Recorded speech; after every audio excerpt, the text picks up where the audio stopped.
Lorsque Alexander Emelianenko fait son entrée dans le monde des sports de combat, on comprend vite qu'il n'est pas un homme ordinaire. Il incarne tout ce que la Russie post-crise a produit de plus dur. Stature imposante, visage marqué, tatouage menaçant, regard froid. Rien dans son parcours n'a été facile, et cela se voit dès qu'il entre dans la cage. Ici, il n'y a ni glamour, ni héros parfait. Alexander, c'est la brutalité pure, le genre de combattant que même ses adversaires préfèrent éviter. Ce n'est jamais un simple combat, c'est une démonstration de force, une épreuve de survie. Les règles changent, il n'est plus question de technique parfaite ou d'élégance. Tout tourne autour de l'impact, du risque et du chaos. Petit frère de Fedor Emelianenko, considéré comme le plus grand nom du MMA, qui a dominé le Pride par sa technique, son calme et sa puissance, Alexander a choisi la voie la plus directe. Avancer, frapper, ne jamais reculer. Son histoire n'a rien de romantique. Elle commence dans les rues de Russie, se poursuit au cœur des prisons et se raconte dans chaque affrontement où seul le plus dangereux impose sa loi. De l'apogée au déclin, voici l'histoire d'Alexander Emelianenko. Bienvenue sur Pur Combat. Si vous cherchez du spectacle, du réel, de la tension brute, restez avec nous. L'histoire d'Alexander Emelianenko prouve qu'ici, la peur n'est qu'un reflet et seul l'instinct de survie compte.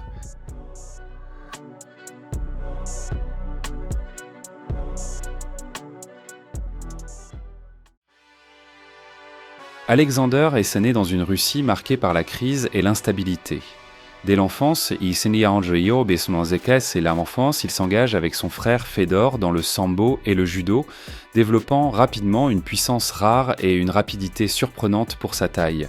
Mais Alexander se distingue aussi par son caractère indiscipliné. Très jeune, il se retrouve dans des bagarres de rue, découvre l'alcool à l'adolescence et finit en prison à 18 ans. Ce passage derrière les barreaux façonne son mental comme son corps, l'endurcissant dans un univers où la loi du plus fort règne.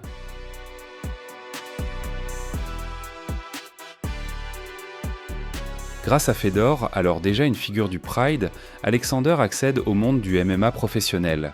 Son entrée ne passe pas inaperçue. À peine arrivé, il remporte ses premiers combats avec une rapidité et une brutalité qui marquent durablement les spectateurs et la presse. Chaque victoire exprime son agressivité unique. Il avance sans compromis, impose un rythme intense et ne laisse aucune opportunité à ses adversaires. La tension médiatique monte. Alexander ne se contente plus d'être le frère de Fedor. Il s'impose comme un nom à surveiller dans le circuit international.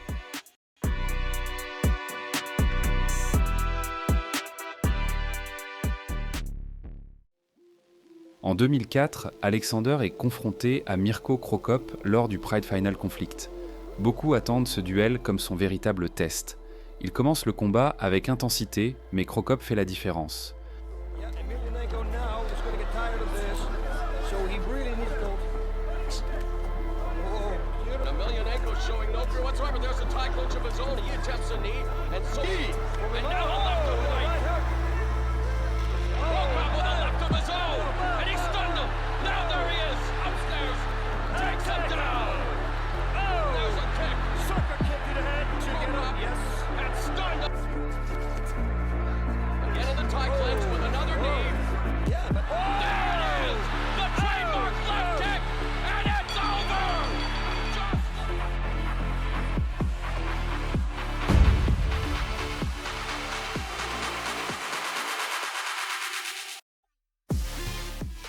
Dans un échange brutal, Alexander subit un chaos spectaculaire après un coup de pied à la tête. C'est un choc qui rappelle que, même pour les plus explosifs, la technique au sommet reste décisive. Malgré la défaite, Alexander rebondit et enchaîne 3 nouvelles victoires qui marquent les esprits. D'abord face à James Thompson, qu'il parvient à mettre KO après seulement quelques secondes grâce à la puissance de ses coups.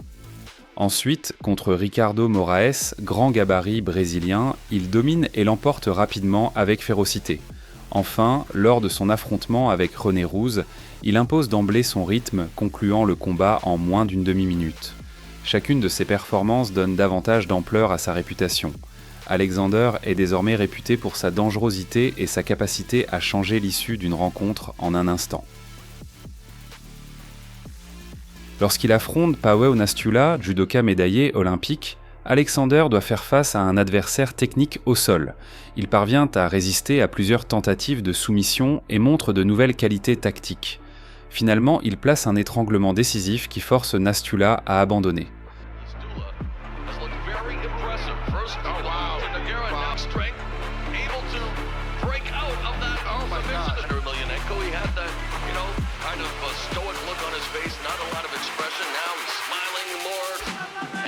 Enjoying himself, and there he goes for the rear naked choke. It's a little high though. He's got a chin in there. He tapped out. Oh my God! Just like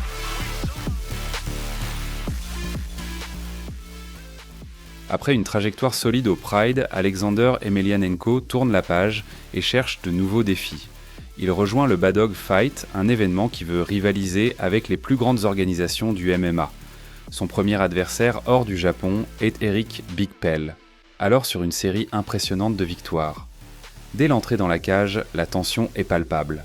Alexander doit prouver qu'il reste dangereux partout face à un adversaire motivé à imposer son rythme.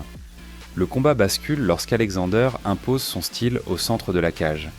Précis et puissant, il accélère, force l'arbitre à intervenir et remporte la victoire. Sans célébration excessive, il envoie un message clair. Son niveau s'impose, quelle que soit l'arène.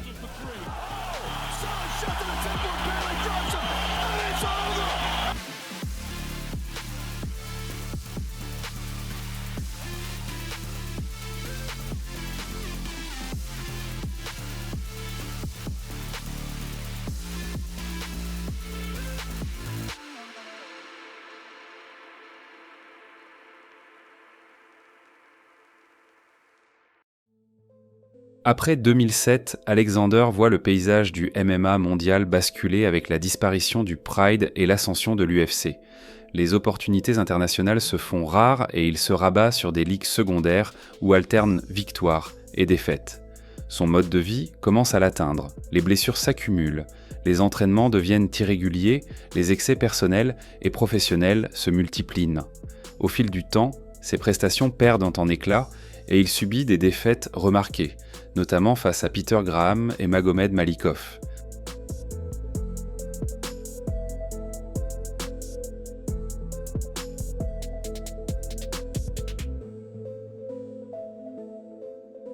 En 2014, Alexander Emelianenko est condamné à plusieurs années de prison pour de graves problèmes judiciaires. À ce moment, sa carrière s'arrête brutalement. Derrière les barreaux, loin des rings, il disparaît du circuit et laisse place au doute. Cette période marque un point de rupture définitif dans sa trajectoire. À sa sortie, plus rien n'est comme avant. Alexander remonte dans la cage, mais son retour souligne l'impact irréversible de la prison sur son image et ses performances.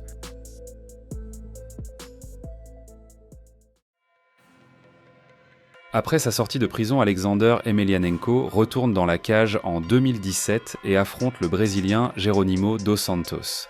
C'est un test attendu. Alexander doit prouver qu'il peut encore rivaliser au plus haut niveau après une longue absence. Le combat est physique, chaque échange tendu.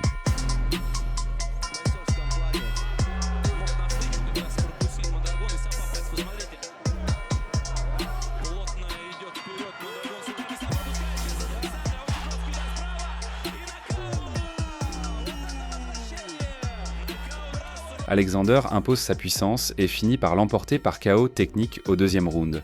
Ce retour réussi lui permet de rappeler qu'il reste un danger pour n'importe quel adversaire, malgré le temps et les doutes.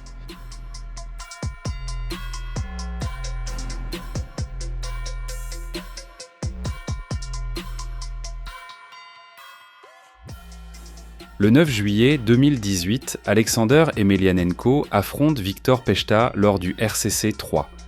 Face à ce Tchèque plus jeune, ancien combattant de l'UFC, le défi est clair. Beaucoup voient Pechta comme favori grâce à son rythme élevé et à son jeu au sol.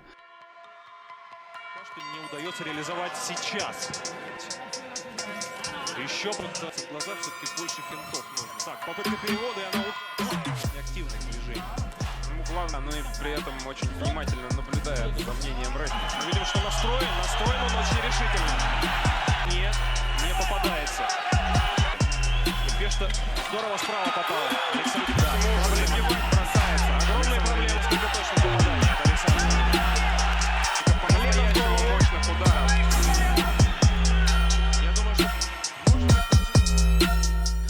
Dans la cage, Alexander impose son expérience. Il neutralise les tentatives de lutte de Peschta, résiste en clinch puis accélère au deuxième round. À 3 minutes et 52 secondes de la reprise, il enchaîne les frappes et obtient la victoire par TKO. Ce succès rappelle qu'au-delà des hauts et bas de sa carrière, Alexander reste capable d'éteindre l'élan d'une nouvelle génération par la puissance pure et le sens du timing.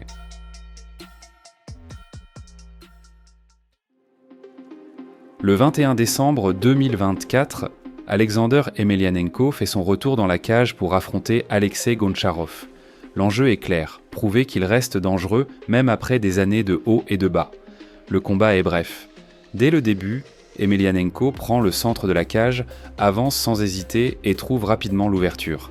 Après seulement 37 secondes, il enchaîne une série de coups puissants et oblige l'arbitre à arrêter le combat. Victoire par TKO. Pas de célébration excessive. À 43 ans, Alexander termine son parcours comme il l'a toujours vécu, sans compromis, direct et percutant. Sa dernière apparition rappelle que malgré tout, son nom reste lié à l'impact dans le MMA russe.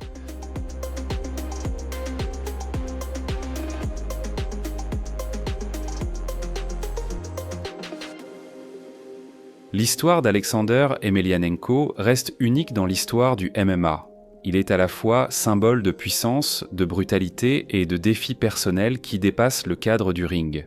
Son parcours rappelle que le talent, même à l'état brut, ne suffit pas pour garantir succès et stabilité sur la durée.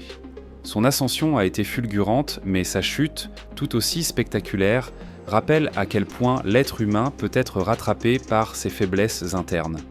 Et vous, de quel combat ou moment vous souvenez-vous le plus dans la carrière d'Alexander Emelianenko ? Partagez votre avis dans les commentaires, likez la vidéo et abonnez-vous à Pure Combat. Cela aide vraiment l'algorithme de YouTube à recommander notre contenu à davantage de passionnés. Si vous voulez soutenir la chaîne encore plus, rejoignez le club des membres pour accéder à des contenus exclusifs. À bientôt pour d'autres histoires marquantes du monde des sports de combat.